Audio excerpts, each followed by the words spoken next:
क्या आप जानते हैं कि बहुत सारे सफल लोग अपनी सफलता का श्रेय आध्यात्मिक प्रथाओं को देते हैं? ये सच है। यह एक चौंकाने वाला तथ्य है कि धन और आध्यात्मिकता के बीच एक गहरा संबंध है। हेलो दोस्तों, मैं आरती चौधरी आपका भगीरथ ऑडियो हब चैनल में स्वागत करती हूँ।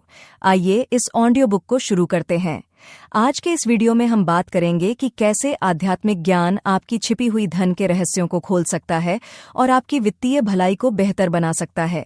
इसलिए अगर आप जानना चाहते हैं कि ये कैसे संभव है, तो इस ऑडियो बुक को अंत तक देखिए। खंड 1, प्रचुरता की अवधारणा को समझना। आपने शायद प्रचुरता के बारे में सुना होगा, लेकिन क्या आपने कभी ईमानदारी से यह समझने के लिए रुका है कि आध्यात्मिक संदर्भ में इसका क्या अर्थ है? यह सिर्फ भौतिक संपत्ति या पैसे की भरमार से कहीं ज्यादा है। सच्ची प्रचुरता सिर्फ भौतिक संपत्ति से कहीं ज्यादा है। यह एक मानसिक स्थिति भी है। यह विश्वास है कि हर किसी के लिए पर्याप्त है और हर जरूरत पूरी होगी। इस समझ की ओर अपनी मानसिकता बदलने के लिए अपने जीवन में प्रचुरता को स्वीकार करके शुरुआत करें। क्या वे पल खुशी, प्यार या शांति से भरे हैं? यही प्रचुरता है। कौन से कौशल और प्रतिभाएं आपको अद्वितीय बनाती हैं? यह वेलस्प्रिंग का एक और पहलू है। और हाँ, आपके वित्तीय संसाधन भी इस टेपेस्ट्री का हिस्सा हैं। याद रखें, प्रचुर मानसिकता अपनाने का मतलब यह नहीं है कि आप वित्तीय रूप से जहां हैं उससे संतुष्ट हो जाएं। आप अभी भी अपने पास पहले से मौजूद चीजों की सराहना करते हुए अधिक वित्तीय सुरक्षा के लिए प्रयास कर सकते हैं। लेकिन डर या कमी की जगह से धन की तलाश करने, यह डरने के बजाय कि आपके पास पर्याप्त नहीं होगा या जो आपके पास है उसी से चिपके रहने के बजाय, इसे आस्था और आशा के साथ खोजें। पैसे के बारे में इस आध्यात्मिक दृष्टिकोण को अपनाने से आपके जीवन में सहजता से समृद्धि आती है, क्योंकि यह देने और प्राप्त करने के सार्वभौमिक प्रवाह के साथ संरेखित होती है। यह उदारता को बढ़ावा देकर दूसरों की सेवा करता है, क्योंकि हम मानते हैं कि हमारे पास देने के लिए बहुत कुछ है और हम अपने अच्छे भाग्य को साझा करने की अधिक संभावना रखते हैं।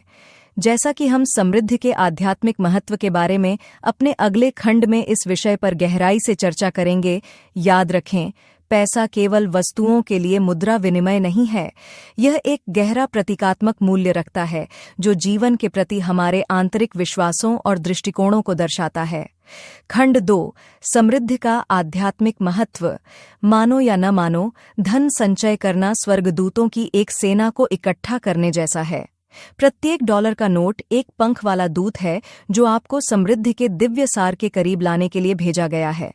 यह लालच से पैसे जमा करने के बारे में नहीं है। इसके बजाय यह पहचानने के बारे में है कि कमाया गया प्रत्येक डॉलर अच्छे के लिए एक साधन हो सकता है। समृद्धि केवल भौतिक धन होने के बारे में नहीं है, यह आत्मा और उदारता में समृद्ध होने के बारे में भी है। जब आप आर्थिक रूप से समृद्ध होते हैं तो आपको दूसरों के जीवन में महत्वपूर्ण बदलाव लाने का मौका मिलता है। इसके बारे में सोचें। अधिक वित्तीय संसाधनों के साथ आप अपने दिल के प्रिय कारणों का समर्थन कर सकते हैं, जरूरतमंदों की सहायता कर सकते हैं और अपने समुदाय को बेहतर बना सकते हैं।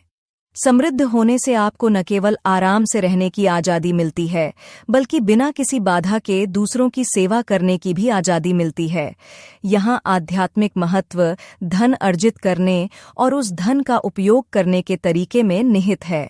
हालांकि याद रखें कि पैसे के साथ एक स्वस्थ संबंध बनाए रखने के लिए इसे सेवा के साधन के रूप में समझना जरूरी है, न कि इसे अंतिम लक्ष्य के रूप में देखना। पैसे के प्रति आपकी मानसिकता कृतज्ञता और प्रबंधन की होनी चाहिए। जब हम पैसे को इस नजरिए से देखते हैं, तभी यह अपनी वास्तविक आध्यात्मिक क्षमता को उजागर कर सकता है। जरा सोचिए कि जब हमारी समृद्धि का बुद्धिमानी से उपयोग किया जाता है, तो व्यक्तिगत विकास कितना हो सकता है। हम अपने बारे में और कितना सीख सकते हैं। हमारा चरित्र और कैसे विकसित हो सकता है। व्यक्तिगत विकास में धन की भूमिका पर गहराई से विचार करते हुए इन सवालों का पता लगाने के लिए बने रहें। भाग 3, व्यक्तिगत विकास में धन की भूमिका। यह विचार करना दिलचस्प है कि धन हमारे विकास की यात्रा पर कितना गहरा प्रभाव डाल सकता है। धन केवल जीवित रहने का साधन या भौतिक सुख सुविधाओं का साधन नहीं है। यह एक आध्यात्मिक संसाधन भी है जो आत्म खोज और परिवर्तन को सुगम बना सकता है। जब आप धन अर्जित करते हैं तो यह केवल संपत्ति जमा करने के बारे में नहीं होता है। यह ब्रह्मांड में अपने और अपने स्थान के बारे में अपनी समझ को गहरा करने का एक अवसर भी है। धन ऐसे विकल्प प्रदान करता है जो जीवन में अधिक स्वतंत्रता और लचीलेपन की अनुमति देते हैं। यह पहुंच केवल भौतिक नहीं है, यह भावनात्मक और आध्यात्मिक क्षेत्रों तक भी फैला हुआ है, जिससे आप बिना किसी बाधा के विभिन्न जुनून, दृष्टिकोण और अभ्यासों का पता लगा सकते हैं। यह उदारता के लिए भी जगह देता है। दूसरों के साथ संसाधनों को साझा करने से आध्यात्मिक विकास के मूल तत्वों करुणा, सहानुभूति और कृतज्ञता को बढ़ावा मिलता है। हालांकि यह याद रखें, लक्ष्य बिना सोचे समझे संचय करना नहीं है, बल्कि धन की सचेत खेती करना है। सुनिश्चित करें कि आपके वित्तीय निर्णय आपके मूल्यों के अनुरूप हों और दूसरों की भलाई के साथ साथ आपकी भलाई में भी योगदान दें। अपनी धन प्रबंधन रणनीतियों को संतुलित दृष्टिकोण को प्रतिबिंबित करने दें, जो व्यक्तिगत समृद्धि सुनिश्चित करते हुए सामाजिक कल्याण को बनाए रखता है। लेकिन याद रखें, धन अपने आप ज्ञान या आध्यात्मिक विकास नहीं लाता है। आप इस विशेषाधिकार का उपयोग कैसे करते हैं, यह मायने रखता है। प्रचुरता के समय वित्तीय प्रचुरता द्वारा प्रस्तुत सभी सीखने के अवसरों का लाभ उठाएं, जिसमें विनम्रता और लचीलापन के सबक शामिल हैं। वित्तीय स्थिरता प्राप्त करने की आपकी यात्रा आंतरिक शांति की आपकी खोज को प्रतिबिंबित करनी चाहिए, जो भौतिक सफलता और आत्मिक संतुष्टि का सामंजस्यपूर्ण मिश्रण है। ध्यान से निर्देशित होने पर धन की संभावित शक्ति को याद रखें। यह एक ऐसा साधन बन जाता है जो हमें हमारे अंतिम लक्ष्य आध्यात्मिक ज्ञान की ओर ले जाता है, क्योंकि हम अगले खंड में वित्तीय स्थिरता को आंतरिक शांति के साथ संरेखित करने का पता लगाते हैं। खंड 4, वित्तीय स्थिरता को आंतरिक शांति के साथ संरेखित करना। समग्र विकास प्राप्त करना अनिवार्य है और यह केवल वित्तीय सुरक्षा और आंतरिक शांति के बीच उचित संतुलन बनाए रखने से ही प्राप्त किया जा सकता है। धन एक ऐसा साधन है जो आपको अपने लक्ष्यों को प्राप्त करने, अपनी जरूरतों को पूरा करने और दूसरों की भलाई में योगदान करने की अनुमति देता है। यह स्वाभाविक रूप से अच्छा या बुरा नहीं है, यह आपके अंदर पहले से मौजूद चीजों को बढ़ाता है। वित्तीय स्थिरता की ओर आपकी यात्रा आय के संभावित स्रोत के रूप में पैसे को पहचानने से शुरू होती है। आपने पहले भी सुना होगा, पैसे से खुशी नहीं खरीदी जा सकती। हालांकि इसका बुद्धिमानी और सोच समझकर इस्तेमाल करने से आपकी खुशी और आंतरिक शांति की खोज में मदद मिल सकती है। अपने धन का इस्तेमाल न केवल खुद को बल्कि अपने आसपास के लोगों को भी समृद्ध बनाने के लिए करें। अपने मूल्यों के साथ जुड़े रिश्तों, अनुभवों और कारणों में निवेश करें। साथ ही इस प्रक्रिया में आंतरिक शांति विकसित करना भी उतना ही महत्वपूर्ण है। आंतरिक शांति संतुष्टि की गहरी भावना से उत्पन्न होती है, जो बाहरी परिस्थितियों, जिसमें आपके बैंक खाते का आकार भी शामिल है, पर निर्भर नहीं करती है। इसमें खुद को, दूसरों को और जीवन की अंतर्निहित अप्रत्याशितता को स्वीकार करना और पिछली गलतियों या कथित अन्याय के प्रति क्षमा करना शामिल है। आध्यात्मिक रूप से खुद को जांचने के लिए अक्सर रुकना याद रखें। क्या आप अपने असली रूप में बने हुए हैं? क्या आप ऐसे निर्णय ले रहे हैं जो आपकी मूल मान्यताओं के अनुरूप हों? यह आत्म जागरूकता आपको जीवन के कई बदलावों के बीच स्थिर रखने में मदद करेगी। जैसे जैसे हम अपनी आध्यात्मिक अभिव्यक्ति के विस्तार के रूप में धन को समझने में गहराई से उतरते हैं, आइए भौतिक समृद्धि और आध्यात्मिक समृद्धि के बीच जटिल अंतर संबंध की खोज पर ध्यान केंद्रित करें। इस आकर्षक परिदृश्य में मूर्त संपत्ति अमूर्त मूल्यों से मिलती है। अनुभाग 5, भौतिक और आध्यात्मिक दुनिया का अंतर संबंध। जीवन की भूल-भुलैया में नेविगेट करते हुए आप पाएंगे कि आपकी मूर्त संपत्ति और अमूर्त मूल्य अलग-अलग द्वीप नहीं हैं, बल्कि दो क्षेत्रों को जोड़ने वाले पुल हैं। धन और आध्यात्मिकता परस्पर अनन्य नहीं हैं, वे सहजीवी रूप से सह अस्तित्व में हैं। रहस्य यह समझना है कि ये परस्पर जुड़ी दुनियाएं कितनी संतुलित हैं। समय के साथ आप महसूस करेंगे कि आपकी वित्तीय समृद्धि समृद्धि की जड़ें आध्यात्मिक सिद्धांतों में हैं। क्या आप देने और प्राप्त करने के सार्वभौमिक नियम से परिचित हैं? यह इस संबंध का एक सुंदर उदाहरण है, जिसका अर्थ है कि जितना अधिक कोई निस्वार्थ रूप से देता है, उतना ही अधिक प्राप्त करता है, चाहे वह प्रेम हो, खुशी हो या भौतिक धन हो। आपका शारीरिक स्वास्थ्य आपकी आंतरिक शांति को भी दर्शा सकता है। इसका मतलब यह नहीं है कि प्रचुर मात्रा में मौद्रिक संसाधन होना अपने आप में शांति या संतुष्टि के बराबर है। इसके बजाय यह सुझाव देता है कि जब आप शांत मन और शुद्ध इरादे से वित्त का उपयोग करते हैं, उदाहरण के लिए दूसरों के उत्थान के लिए धन का उपयोग करके, यह आपके आध्यात्मिक कल्याण को महत्वपूर्ण रूप से बढ़ा सकता है।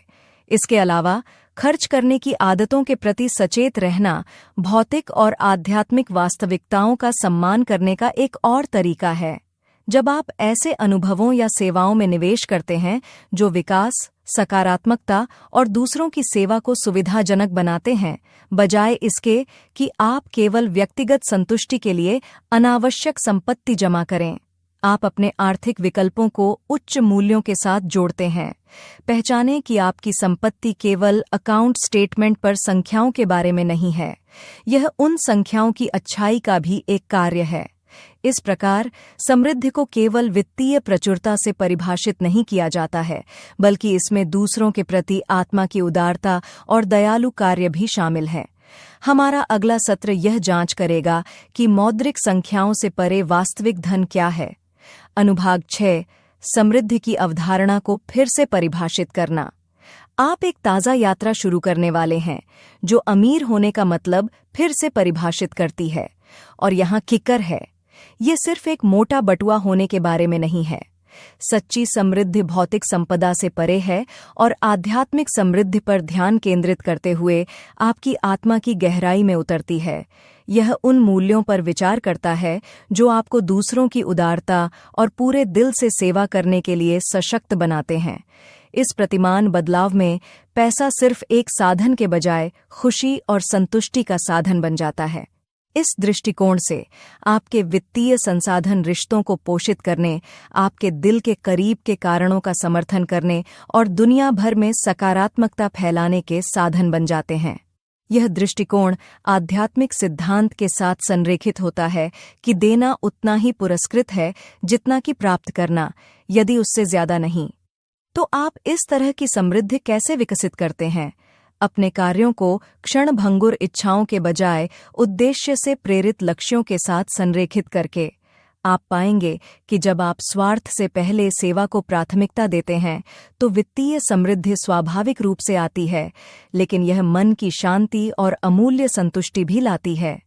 समृद्धि को फिर से परिभाषित करने से आपको यह एहसास होता है कि सेवा में खर्च किया गया हर पैसा प्यार से दिया जाता है, इसका मूल्य 100 गुना बढ़ जाता है। जरूरी नहीं कि डॉलर के हिसाब से, बल्कि प्रभाव के हिसाब से।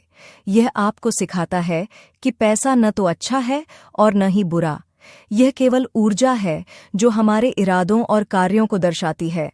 जैसा कि हम और गहराई से खोजते हैं कि ये सभी अवधारणाएं किस तरह आपस में जुड़ी हुई हैं और हमारे जीवन को आकार देती हैं, आइए एक मूलभूत सत्य पर विचार करें। धन का सही माप इस बात में नहीं है कि हम क्या जमा करते हैं, बल्कि इस बात में है कि हम क्या देते हैं। आगे देने और प्राप्त करने के दर्शन को उजागर करना। भाग 7, देने और प्राप्त करने का दर्शन।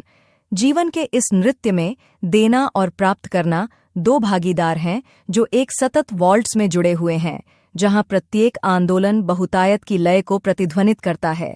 पैसा केवल एक आर्थिक उपकरण नहीं है, यह एक आध्यात्मिक इकाई है जो आपके अंतरतम मूल्यों और विश्वासों को दर्शाती है।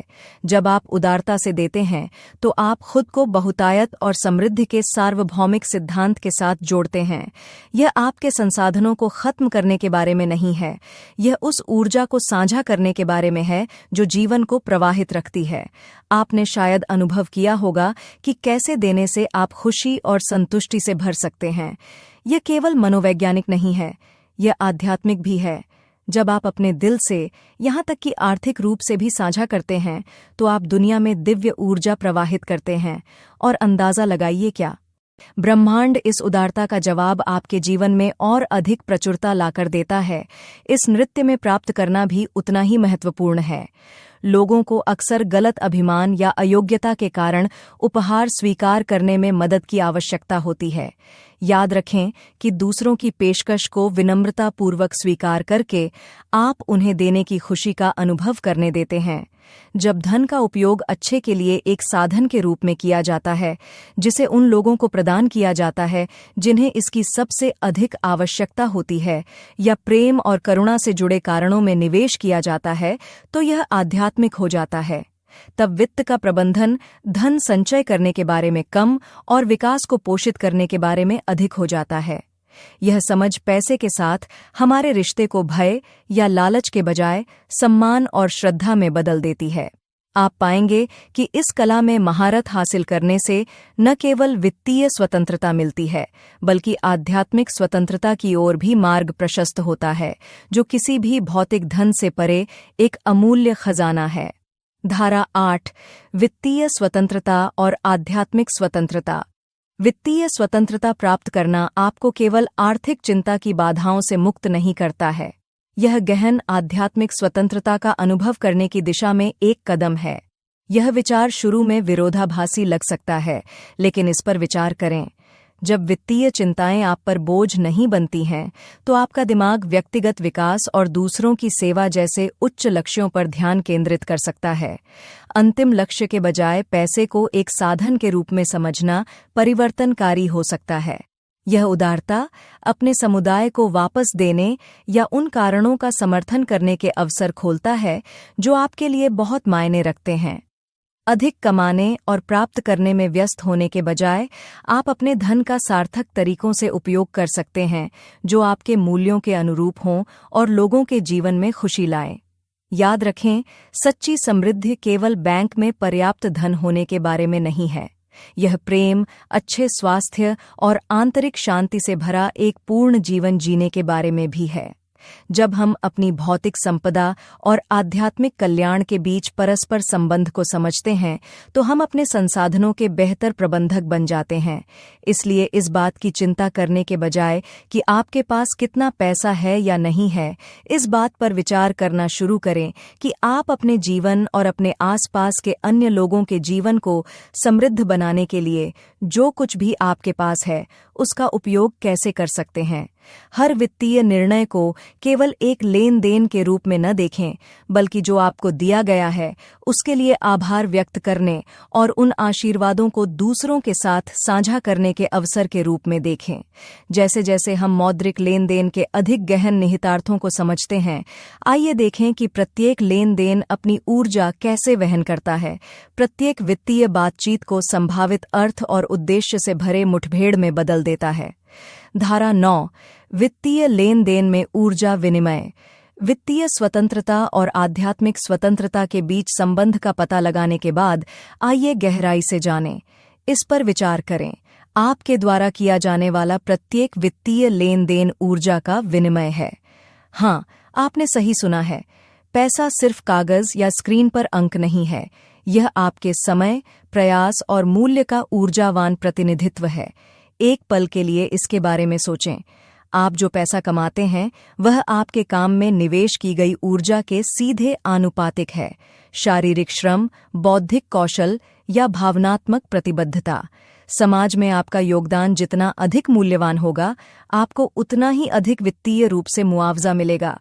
ऐसा इसलिए है क्योंकि पैसा वास्तव में दूसरों और हमारे समुदायों के लिए हमारे मूल्य को दर्शाता है। जब आप अपनी मेहनत की कमाई किसी सार्थक चीज पर खर्च करते हैं, जैसे कि अपने परिवार के लिए किराने का सामान या किसी सामुदायिक परियोजना के लिए धन, तो इसे आध्यात्मिक ऊर्जा के रूप में समाज में वापस डाला जा रहा है। यह हमारे चारों ओर सकारात्मकता और सद्भावना का संचार करने जैसा है। इसके विपरीत, जब कोई आपकी सेवाओं या उत्पादों के लिए भुगतान करता है, तो वे न केवल नकद देते हैं, बल्कि अपनी ऊर्जा के साथ आप जो प्रदान करते हैं, उसके मूल्य को स्वीकार करते हैं। इसलिए अगली बार जब कोई वित्तीय लेन देन करें, तो देने और प्राप्त करने के इस पवित्र कार्य को याद रखें। यह केवल करेंसी नोटों का आदान प्रदान करने से कहीं अधिक है। इस लेंस को अपनाएं, जिसके माध्यम से हम पैसे को देखते हैं। इसे सम्मान और पारस्परिक लाभ में निहित आदान प्रदान के माध्यम से साथी प्राणियों के साथ सार्थक संबंध बनाने के अवसर के रूप में देखें। अभी तैयार हो जाइए यह समझने से कि पैसा ऊर्जावान रूप से कैसे बहता है। आइए जानें कि वित्तीय साक्षरता में महारत हासिल करना हमारे आध्यात्मिक अभ्यास का अभिन्न अंग कैसे बन सकता है। अनुभाग 10 आध्यात्मिक अभ्यास के रूप में वित्तीय साक्षरता। वित्तीय साक्षरता के सागर में गोता लगाने की तुलना आत्मखोज की एक परिवर्तनकारी यात्रा से की जा सकती है, जो हमारे सबसे गहरे मूल्यों पर प्रकाश डालती है और हमें एक सशक्त भविष्य की ओर ले जाती है। शब्दजाल से डरो मत। यह केवल संख्या और गणना से कहीं अधिक है। यह सीखने के बारे में है कि पैसे को आपके लिए इस तरह से कैसे काम में लाया जाए जो आपके मूल्यों और आकांक्षाओं के साथ संरेखित हो। पैसा बस एक उपकरण है, एक ऊर्जा विनिमय जो दर्शाता है कि हम सबसे अधिक क्या महत्व देते हैं यदि हम इसे इस दृष्टिकोण से देखते हैं। वित्त के बारे में सीखना व्यावहारिक और आध्यात्मिक हो जाता है। जब आप अपने संसाधनों का बुद्धिमानी से प्रबंधन करते हैं तो आप खुद का, अपनी दृष्टि का और उस दिव्य स्रोत का सम्मान करते हैं जहां से सभी प्रचुरता प्रवाहित होती है।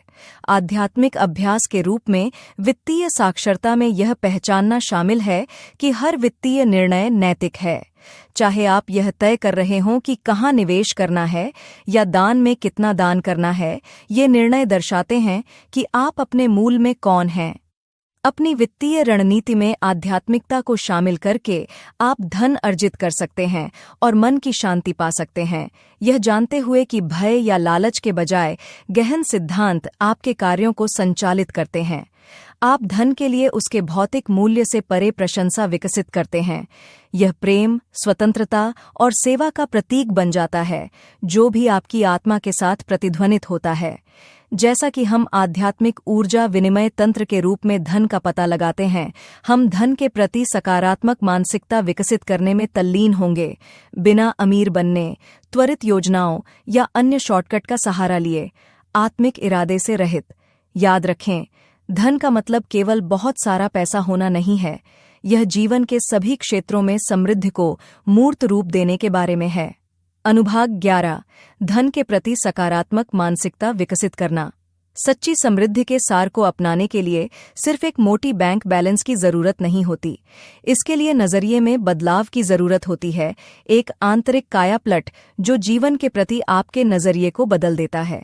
धन की ओर यात्रा सिर्फ भौतिक संपत्ति हासिल करने के बारे में नहीं है, यह एक सकारात्मक मानसिकता को पोषित करने के बारे में है, जो आपको आध्यात्मिक समृद्धि सहित सभी प्रकार की समृद्धि का सम्मान करने और उसे महत्व देने के लिए सशक्त बनाती है।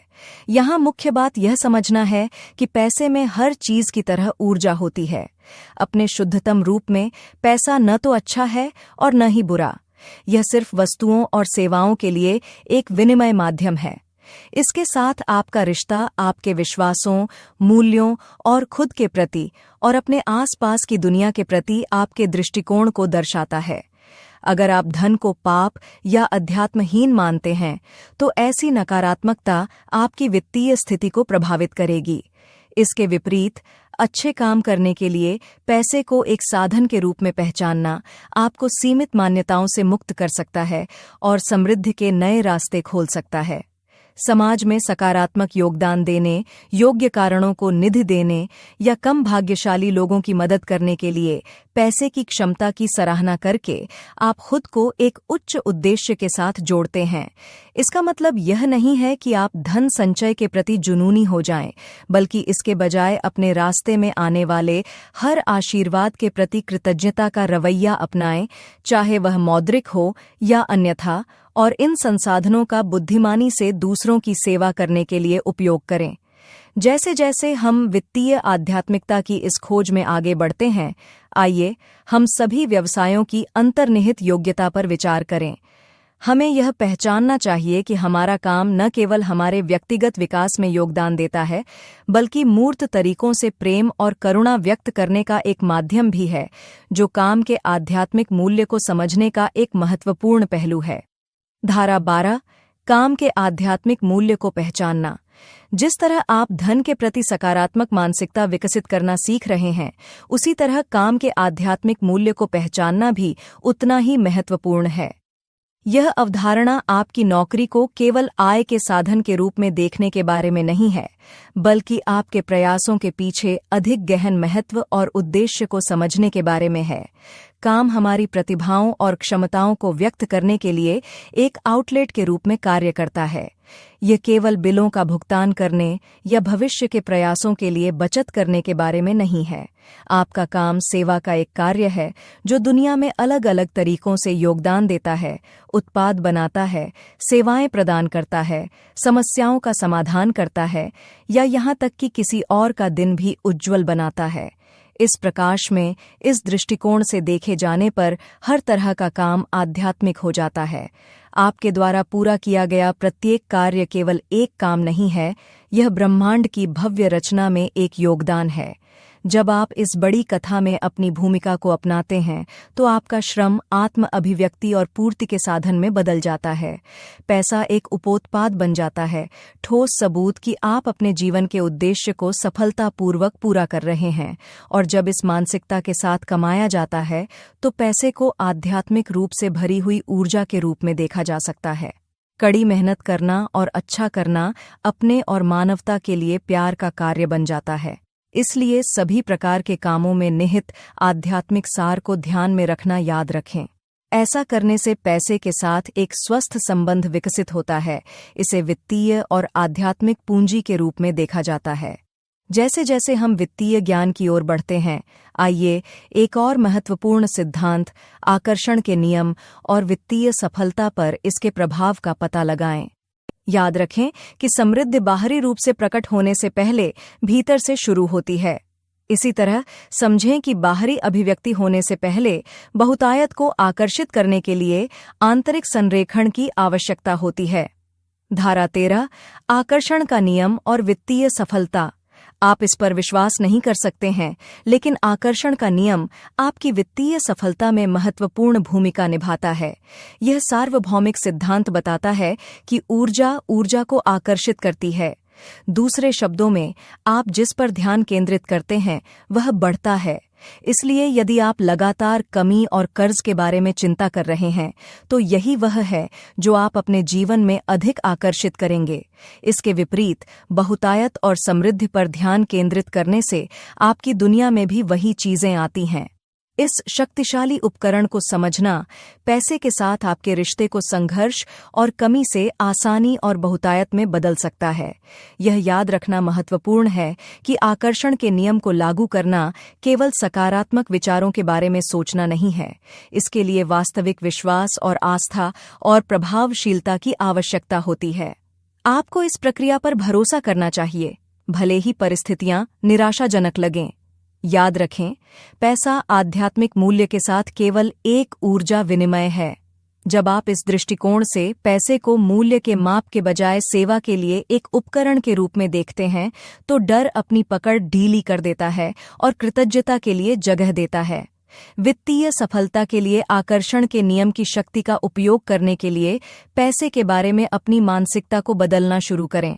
इसे पाने में कठिनाई या अप्राप्य के रूप में देखने के बजाय इसे प्रचुर मात्रा में और इसे प्राप्त करने के लिए तैयार लोगों के लिए आसानी से उपलब्ध के रूप में देखें।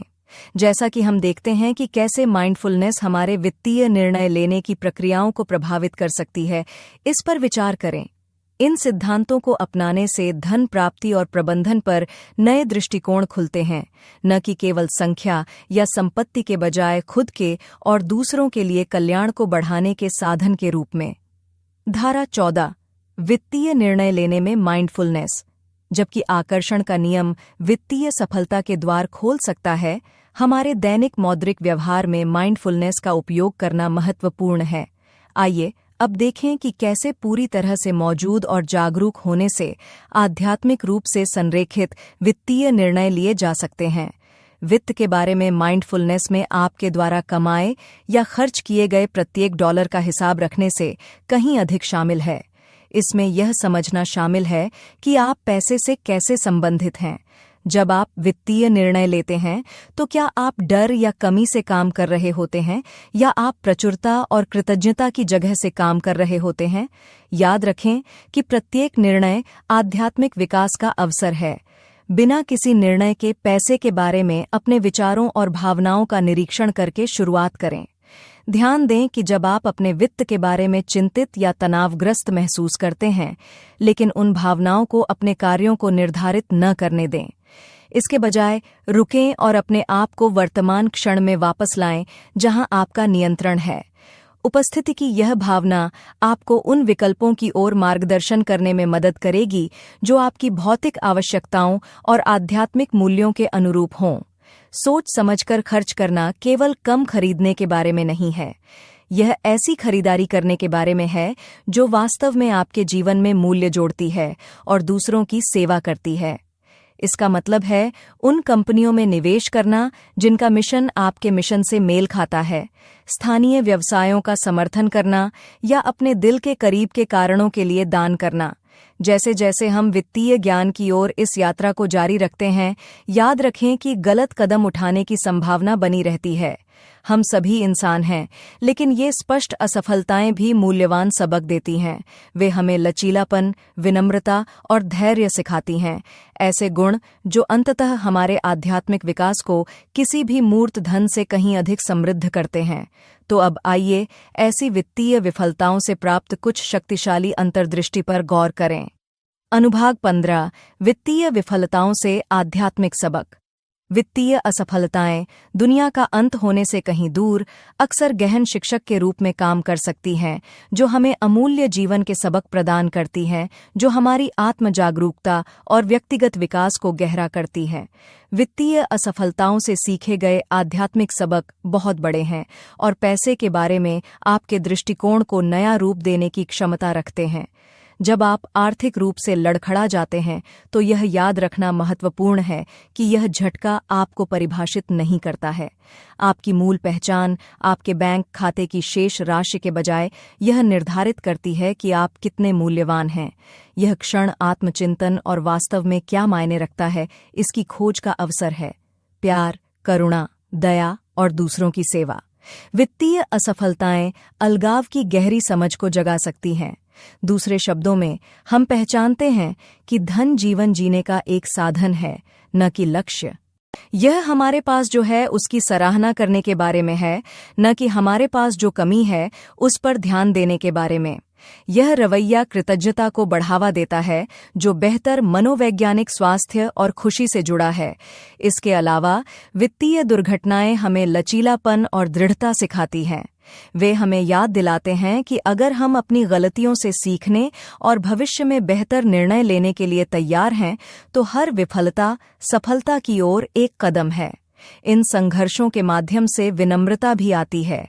अपनी मानवीय कमजोरियों को स्वीकार करते हुए, अभी भी विकास और प्रबंधन में सुधार के लिए प्रयास करते हुए, हमें अपने और समान चुनौतियों का सामना करने वाले अन्य लोगों के प्रति दयालु होने की गुंजाइश देता है। आध्यात्मिक लेंस के माध्यम से देखने पर वित्तीय कठिनाइयों से निपटना ज्ञानवर्धक हो सकता है। जैसे जैसे आप इन अनुभवों से नई नई समझ और लचीलेपन के साथ आगे बढ़ते हैं, समृद्धि को केवल भौतिक संपदा के रूप में नहीं, बल्कि इससे भी महत्वपूर्ण बात यह है कि इसे अपने समग्र कल्याण के अभिन्न अंग के रूप में अपनाएं। इस प्रकार आध्यात्मिक अधिकार के रूप में समृद्धि को अपनाने के लिए खुद को तैयार करें। धारा 16 आध्यात्मिक अधिकार के रूप में समृद्धि को अपनाना। समृद्धि को अपनाना केवल धन संचय करने के बारे में नहीं है, यह आपके समग्र कल्याण के एक उचित हिस्से के रूप में इसे पहचानने के बारे में है। यह दृष्टिकोण उस गलत धारणा को चुनौती देता है कि भौतिक संपदा और आध्यात्मिकता परस्पर अनन्य हैं। वे एक ही सिक्के के दो पहलू हो सकते हैं, जो एक दूसरे को बढ़ाते और संतुलित करते हैं। अब आइए इस विश्वास को और गहराई से समझें। कल्पना करें कि आप सूप किचन में सेवा कर रहे हैं या जरूरतमंद परिवारों के लिए घर बना रहे हैं। वास्तव में नेक काम। फिर भी अगर आपका दिल वित्तीय तनाव या अपनी ज़रूरतों को पूरा करने की चिंता से बोझिल है, तो दूसरों के लिए आपकी सेवा से समझौता हो सकता है। दूसरी ओर, जब आप समृद्धि को आध्यात्मिक अधिकार के रूप में अपनाते हैं, तो आप दूसरों की प्रभावी रूप से सेवा करने के लिए अधिक सक्षम होते हैं। यह स्व-केंद्रित कारणों से धन जमा करने के बारे में नहीं है। इसके बजाय यह स्वीकार करना है कि वित्तीय स्थिरता हमें अपने जीवन के मिशन को अधिक महत्वपूर्ण प्रभाव के साथ पूरा करने की अनुमति देती है। आपको लालच से नहीं, बल्कि सेवा और योगदान के इरादे से बहुतायत की इच्छा करने की अनुमति है। समृद्धि को आध्यात्मिक अधिकार के रूप में पहचानने में एक आंतरिक बदलाव शामिल है। इसके लिए अधिक पाने की चाहत से जुड़े अपराध बोध को छोड़ना और जो हमारे पास पहले से है उसके लिए आभार व्यक्त करना और साथ ही अधिक पाने के लिए तैयार रहना जरूरी है। कोई व्यक्ति वास्तव में इतनी प्रचुरता को कैसे आकर्षित कर सकता है? कड़ी मेहनत और समझदारी भरे निवेशों के अलावा कम मूर्त लेकिन समान रूप से प्रभावशाली रणनीतियां हैं जिन्हें तलाशने लायक है। पैसे के बारे में सकारात्मक विचारों को विकसित करना, उदारता का अभ्यास करना, सभी लेन देन में ईमानदारी बनाए रखना और अक्सर कृतज्ञता का मूल्यांकन करना, यह हमें सहजता से हमारी अगली चर्चा में ले आता है कि कैसे कृतज्ञता के दृष्टिकोण को अपनाने से जीवन में प्रचुरता को आकर्षित करने की हमारी क्षमता में उल्लेखनीय वृद्धि हो सकती है। धारा 17। प्रचुरता को आकर्षित करने में कृतज्ञता की भूमिका। धन्यवाद कहने से आपकी वित्तीय स्थिति में कोई बड़ा अंतर नहीं आएगा, लेकिन एक आभारी रवैया आपके जीवन में अधिक प्रचुरता को आकर्षित कर सकता है। यह वित्तीय तनाव या कठिनाई की वास्तविकताओं को खारिज करने के बारे में नहीं है। ये पहले से मौजूद आशीर्वाद को पहचानने और एक ऐसी मानसिकता विकसित करने के बारे में है जो बेहतर तरीके से आकर्षित करती है। कृतज्ञता एक प्रकाश स्तंभ की तरह है जो सकारात्मक ऊर्जा को बाहर निकालती है, जो आपको और भी अधिक सकारात्मकता को वापस आकर्षित करती है। यह केवल इच्छाधारी सोच नहीं है, यह आपके भीतर विकास और समृद्धि के अवसरों को प्राप्त करने और पहचानने के लिए चैनल खोलता है। जब आप अपने पास जो कुछ भी है, चाहे वह छोटा हो या महत्वहीन, उसे स्वीकार करना और उसकी सराहना करना शुरू करते हैं, तो आप एक ऊर्जावान बदलाव पैदा करते हैं जो वास्तविक दुनिया में वित्तीय सफलताओं की ओर ले जा सकता है। कृतज्ञतापूर्वक जीने का मतलब यह नहीं है कि आप वित्तीय रूप से जहां हैं उससे संतुष्ट हो जाएं। इसके बजाय यह धन की एक आंतरिक भावना को पोषित करने के बारे में है जो समय के साथ बाहरी रूप से प्रतिबिंबित होगी।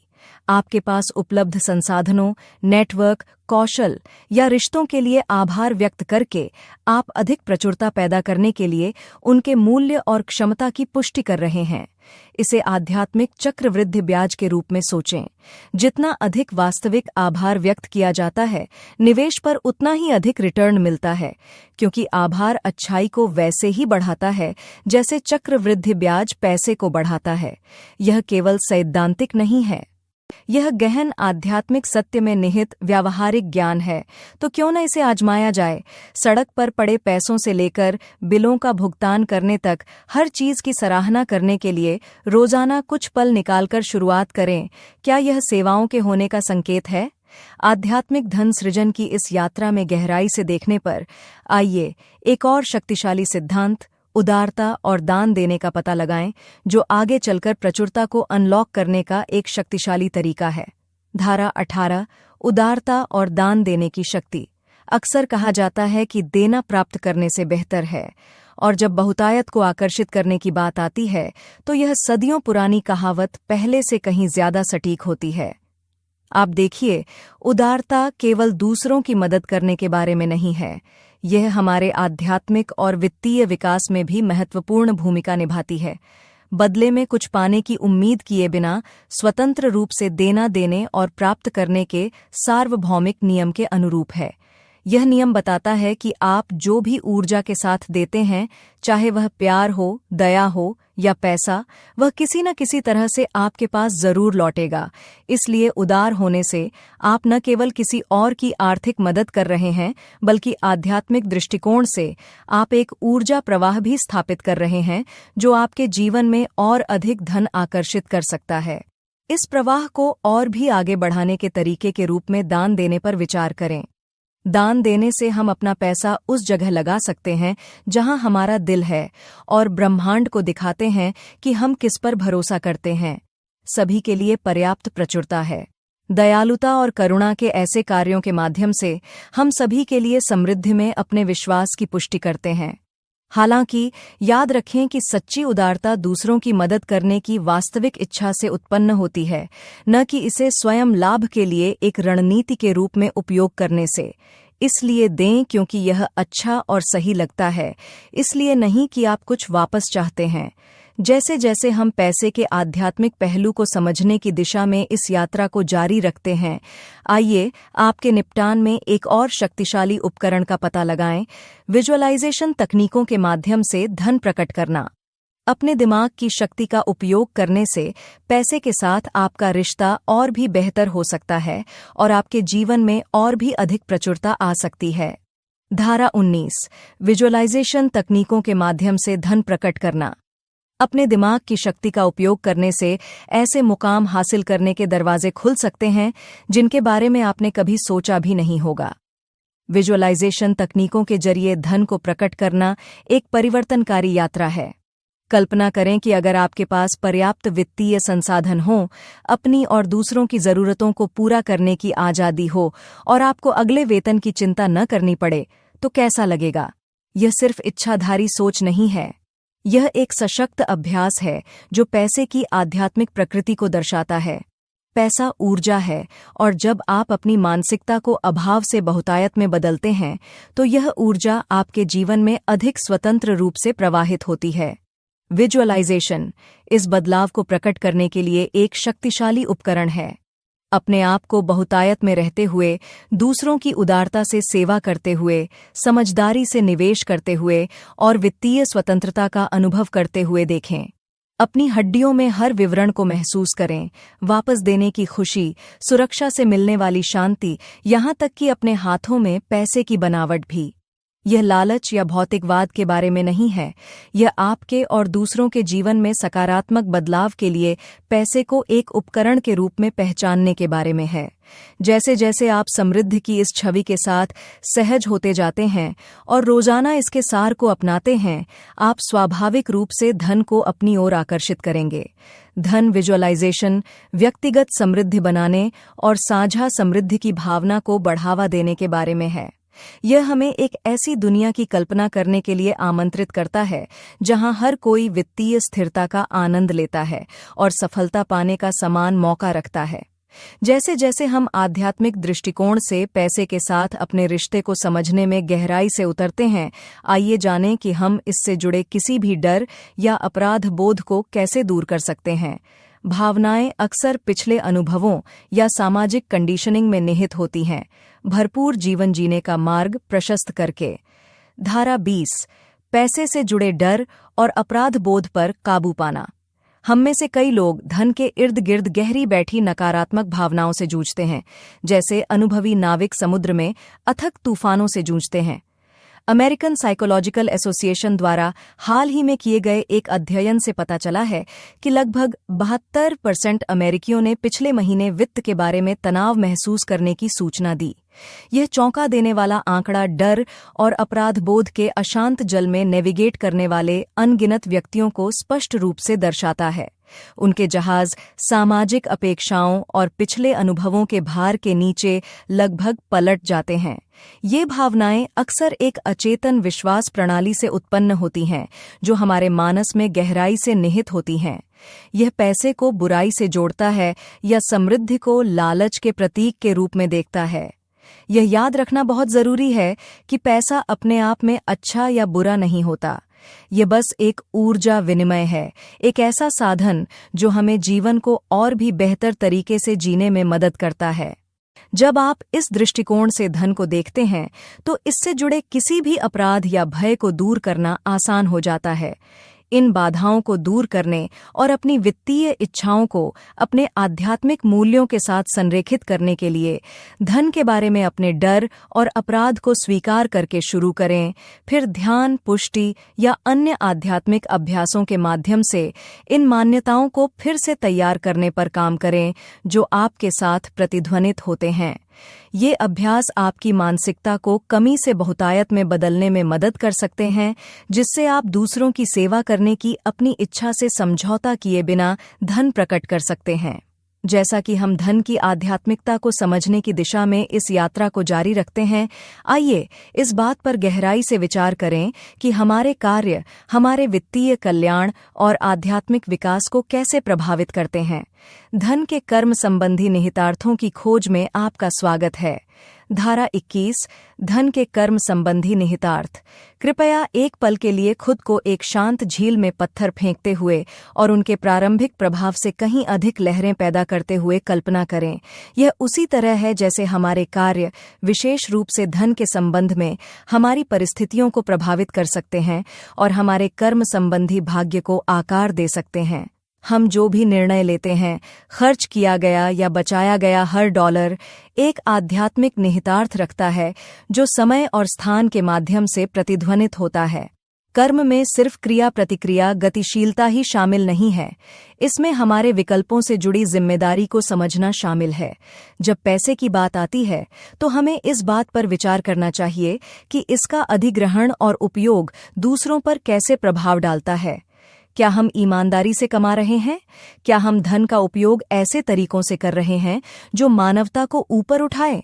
इन सवालों के जवाब यह निर्धारित करते हैं कि हमारी वित्तीय गतिविधियां सकारात्मक या नकारात्मक कर्म उत्पन्न करती हैं।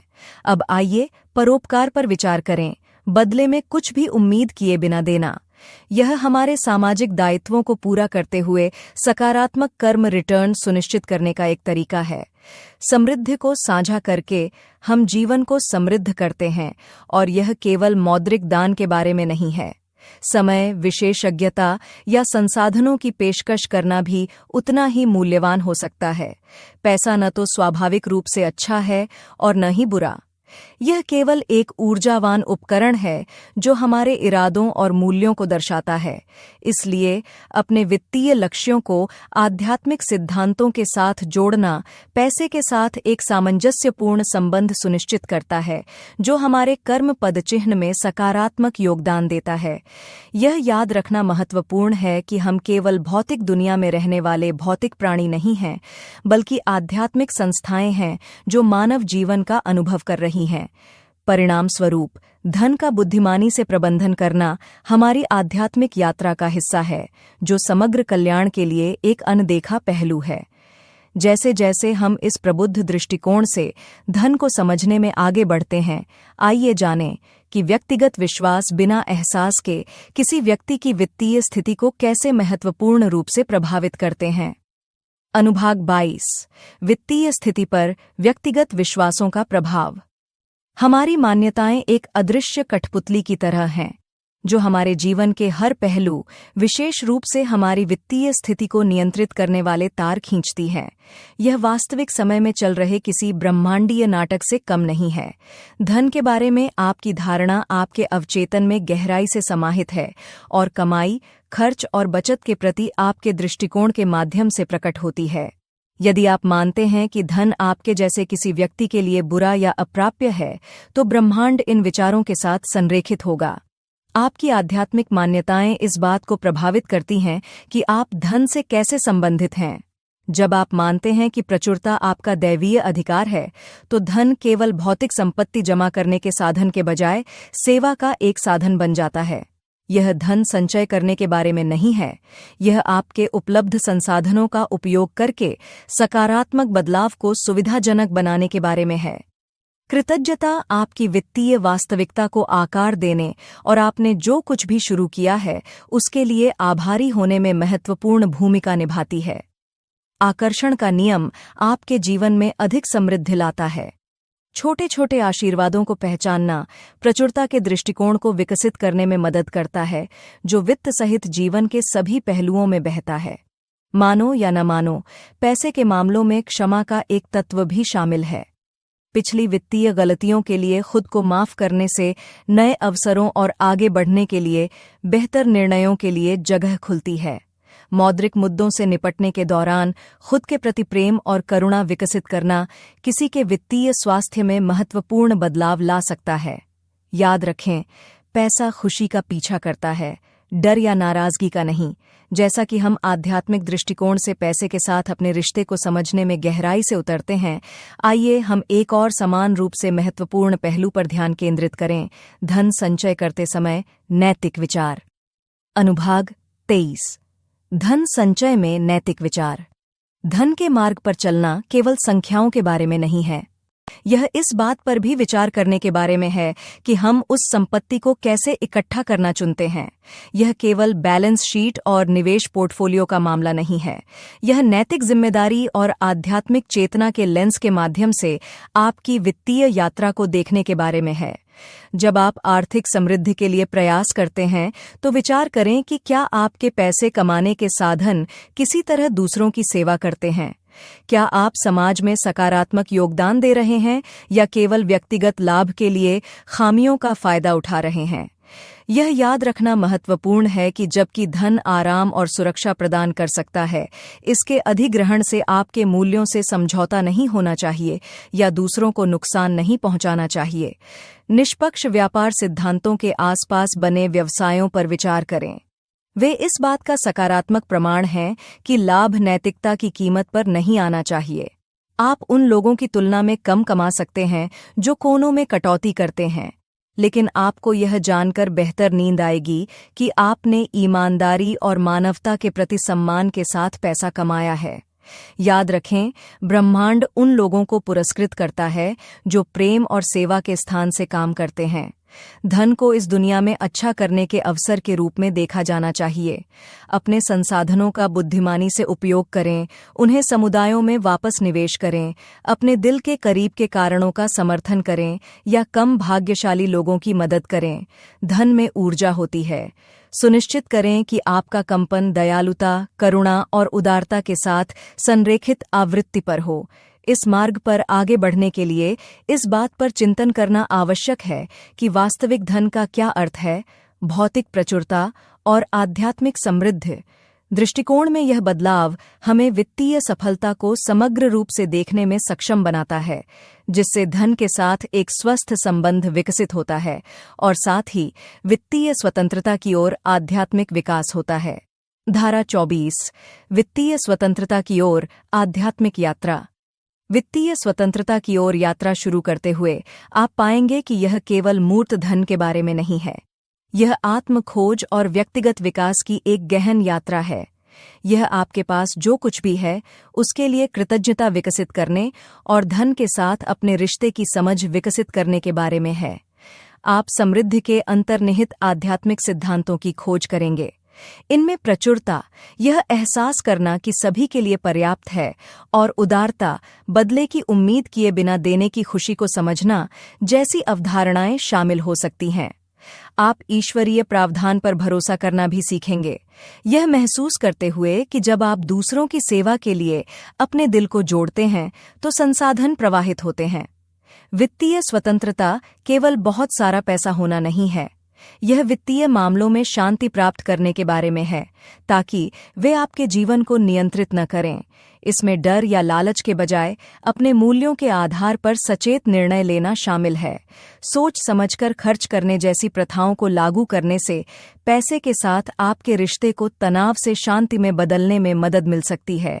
इन सिद्धांतों को समझना शुरू में चुनौतीपूर्ण लग सकता है, लेकिन याद रखें कि हर सार्थक यात्रा के लिए धैर्य और दृढ़ता की आवश्यकता होती है। कम भाग्यशाली लोगों के लिए सहानुभूति विकसित करना जारी रखें और उनकी अंतर्निहित गरिमा को पहचानें। यह लगातार याद दिलाएगा कि वित्तीय स्वतंत्रता क्यों मायने रखती है, न केवल संचय के लिए बल्कि इसलिए भी कि आप दूसरों की बेहतर सेवा कर सकें। जैसा कि हम इस विषय पर आगे और गहराई से चर्चा करेंगे, आइए जानें कि हम भौतिक सफलता को आध्यात्मिक पूर्ति के साथ कैसे संतुलित कर सकते हैं, यह सुनिश्चित करते हुए कि हमारी खोज हमारी बाहरी उपलब्धियों के साथ साथ एक समृद्ध आंतरिक जीवन को बनाए रखने के महत्व को प्रभावित न करे। धारा 25 भौतिक सफलता को आध्यात्मिक पूर्ति के साथ संतुलित करना। भौतिक सफलता और आंतरिक पूर्ति के बीच संतुलन बनाना चुनौतीपूर्ण हो सकता है। एक ओर आप वित्तीय सफलता प्राप्त कर सकते हैं, लेकिन फिर भी अंदर से खालीपन महसूस करते हैं। दूसरी ओर आपका आध्यात्मिक संबंध मजबूत हो सकता है, लेकिन अपनी बुनियादी जरूरतों को पूरा करने के लिए आपको मदद की आवश्यकता हो सकती है। यह असंतुलन जीवन में असंतोष का कारण बन सकता है। हालांकि इस संतुलन को पाना कोई असंभव काम नहीं है। यह ऐसी चीज है जिसे कोई भी हासिल कर सकता है। यह याद रखना जरूरी है कि पैसा न तो स्वाभाविक रूप से अच्छा है और न ही बुरा। यह एक ऐसा साधन है जो आपके भीतर पहले से मौजूद चीजों को बढ़ा सकता है। आध्यात्मिक पूर्ति के साथ भौतिक सफलता को संतुलित करना शुरू करने के लिए अपने वित्तीय लक्ष्यों को अपने मूल मूल्यों और जीवन के उद्देश्य के साथ संरेखित करें। जब आप दूसरों की सेवा करने और सकारात्मक बदलाव लाने के लिए धन का उपयोग एक संसाधन के रूप में करते हैं, तो यह एक आध्यात्मिक शक्ति बन जाता है। यह समझना जरूरी है कि धन बनाने का मतलब अपनी ईमानदारी से समझौता करना या अपनी उपेक्षा करना नहीं है। ये दोनों पहलू सामंजस्यपूर्ण रूप से सह अस्तित्व में रह सकते हैं। ये दोनों पहलू सामंजस्यपूर्ण रूप से सह अस्तित्व में रह सकते हैं। कम भाग्यशाली लोगों पर आपकी वित्तीय सुरक्षा के प्रभाव पर विचार करें।